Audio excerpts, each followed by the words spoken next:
Okay, maybe not. Part 8. Right, I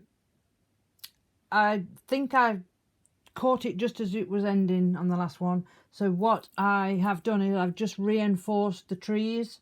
I've done nothing else really. What I have done at the beginning, there is some at the front, there is some little twigs. So I've got my pit pastel that we used earlier, and I'm just putting some very random branches in there so that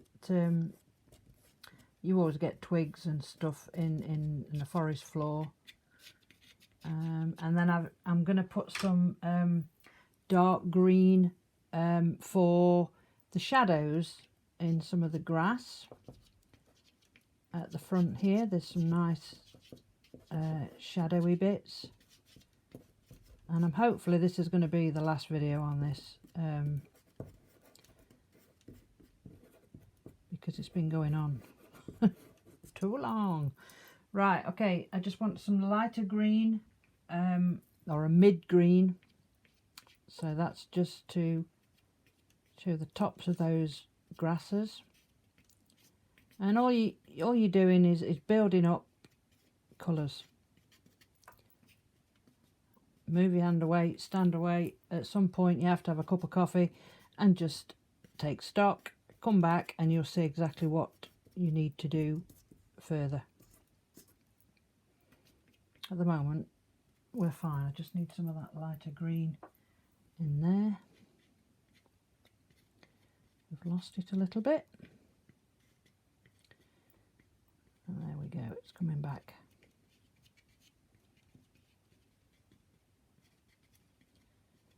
And down the edge of there, a little bit there.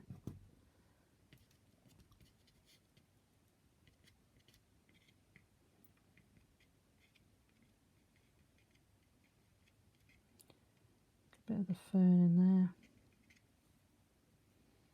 I don't want to go too detailed in there because it's very diffused by that light. It's coming through and shining. I've got some light, I don't really like that colour there, so I'm just going to take that, put that light back in. If you find your trees are actually moving, and I don't mean literally, but with them, the pastel's moving when you're putting possibly some more light in it, then just freeze them with the fixative hairspray if you've not got that, and you'll find you'll get they will stick then, so you can move and it won't move the tree colour into your lights. Okay, that needs a little bit more shadow.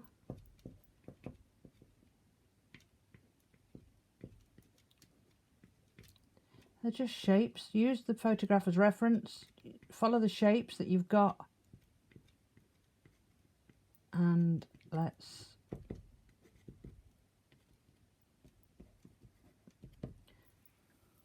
created the shadows for those trees.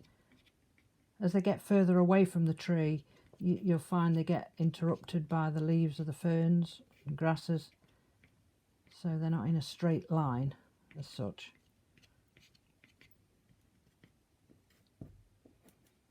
Okay, I want that mid-green again, just a little bit. Side of the pastel, scrumble it over the top. It's a lovely noise when it scrumbles over the top.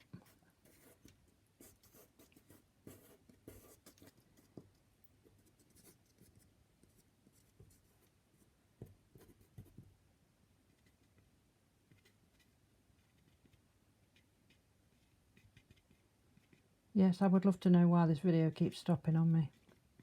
If anybody has any ideas, please let me know. Hence why this tutorial is actually in 8 parts. Most annoying. Right, coming down to the detail now then. So I'm just putting in final touches, and this is where at some point I will have a cup of coffee. I will post this so that you can see the finished version, but it won't be a lot different from this. Just titivated in places where there's some nice, can see some nice light ferns down there. Bit of sunshine hitting the top of those. You can see there's not much detail. I'm not going into detail, just suggesting.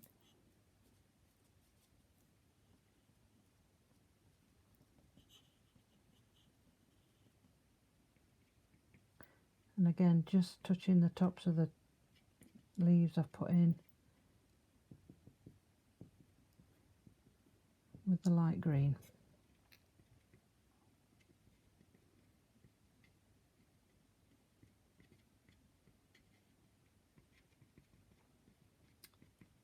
Okay. You can start getting too detaily with this, but I just want to put those highlights in.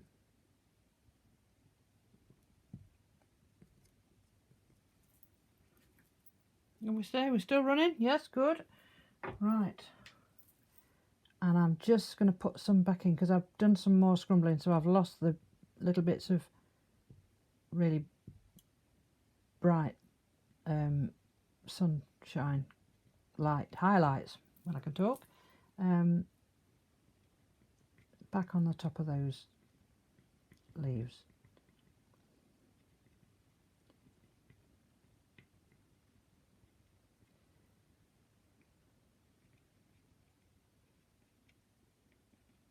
Right. If you want more information on MJ Roberts Studios and the tutorials that we do and the worksheets and everything, like I say, it's patreon.com/MJ Roberts Studios, and there's lots and lots in there,